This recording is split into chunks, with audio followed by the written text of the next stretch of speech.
दोस्तों, आज की ये खबर उत्तर प्रदेश के मेरठ जिले की है, जहां मेरठ के सिवाल खास गंग नहर जहां पर पुलिस की कई टीमें अनिल नाम के एक व्यक्ति की तलाश में जुटी हैं। ये व्यक्ति उत्तर प्रदेश के मेरठ जिले का रहने वाला था, जो 24 अक्टूबर की रात अचानक लापता हो गया।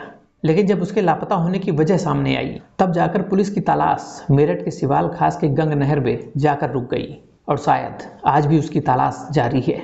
जहां मीडिया खबरों के मुताबिक मेरठ के रोटा का रहने वाला अनिल, जो राजमिस्त्री का काम करता था, घर पे पत्नी और 3 बच्चे हैं और उसका हंसता खेलता परिवार था। लेकिन फिर अचानक 24 अक्टूबर को अनिल लापता हो गया और देर रात तक जब अनिल घर वापस नहीं लौटा तो अनिल के परिवार वालों की बेचैनी बढ़ गई। जिसके बाद परिवार वालों ने अनिल के दोस्तों और रिश्तेदारों से संपर्क किया, लेकिन अनिल का कुछ भी पता न चला। तो करीब 2 दिनों तक अनिल के परिवार वाले उसे हर जगह तलाश करते रहे।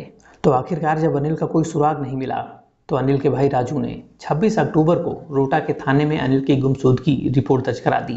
तो रिपोर्ट दर्ज कराने के बाद पुलिस की कई टीमें अनिल की तलाश में जुट गईं। तो पुलिस ने अपनी ओर से अनिल को ढूंढने की हर कोशिश की, लेकिन फिर भी 2 दिन बीत जाने के बाद भी अनिल का कोई भी सुराग नहीं मिला। दिन बीतते जा रहे थे तो परिवार वालों की चिंताएं भी बढ़ती जा रही थी। किसी को कुछ भी नहीं समझ आ रहा था कि अचानक अनिल बिना बताए कहां चला गया। लेकिन फिर अचानक 5 नवंबर को अनिल का भाई राजू दोबारा थाने पहुंचा और अपनी तहरीर देते हुए अपनी तहरीर में वो आरोप लगाता है कि शायद अनिल के लापता होने के पीछे अनिल की पत्नी काजल का हाथ है। और जैसे ही पुलिस को ये तहरीर मिलती है तो पुलिस की जांच की दिशा ही बदल जाती है, जिसके बाद ही पुलिस को सीसीटीवी फुटेज खंगालती है और फिर अनिल की पत्नी का मोबाइल नंबर भी ट्रेस किया जाता है, जहां मोबाइल रिकॉर्ड से ये बात सामने आती है कि अनिल की पत्नी काजल का लंबे समय से एक आकाश नाम के युवक के संपर्क में थी। जिसके बाद शक के आधार पर पुलिस ने अनिल की पत्नी काजल और प्रेमी आकाश को हिरासत में ले लेती है और शुरुआती पूछताछ में काजल ने अपने ऊपर लगाए गए सारे आरोपों को गलत साबित करती है। लेकिन जब पुलिस ने दोनों के सामने सबूत रख दिए, तब काजल और आकाश के होश उड़ गए और फिर एक ऐसी सच्चाई सामने आती है जो किसी की भी रोंगटे खड़े कर दे। जहां खबरों के अनुसार ये बात सामने आई कि आज से करीब 8 साल पहले अनिल की शादी मुजफ्फरनगर की रहने वाली काजल से हुई थी। तो शादी के बाद शादीशुदा जिंदगी दोनों की अच्छी चल रही थी और दोनों के बीच 3 बच्चे भी हुए। जहां देखा जाए तो इनका हंसता खेलता परिवार था। लेकिन फिर जैसे जैसे समय बीता तो काजल का मन भी फिसलने लगा और कुछ मुलाकातों के बाद काजल का प्रेम संबंध उसके पड़ोस में ही रहने वाले आकाश नाम के लड़के से हो गया। लेकिन इस घटना की सबसे हैरान करने वाली बात तो ये थी कि काजल 36 साल की थी, जबकि प्रेमी आकाश मात्र 19 साल का था।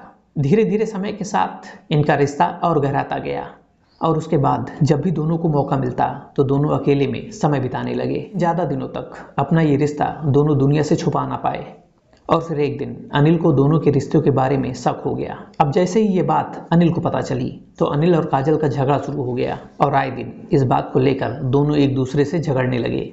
लेकिन फिर धीरे धीरे जो बात घर के 4 दीवारों के अंदर रहनी थी वो गांव की पंचायत तक जा पहुंची, जहां पंचायत में भी इन दोनों के अवैध रिश्तों की बातें उठी। लेकिन परिवार ने बदनामी के डर से इस मामले को दबा दिया। लेकिन गांव में इस बात को लेकर पंचायत हो चुकी थी।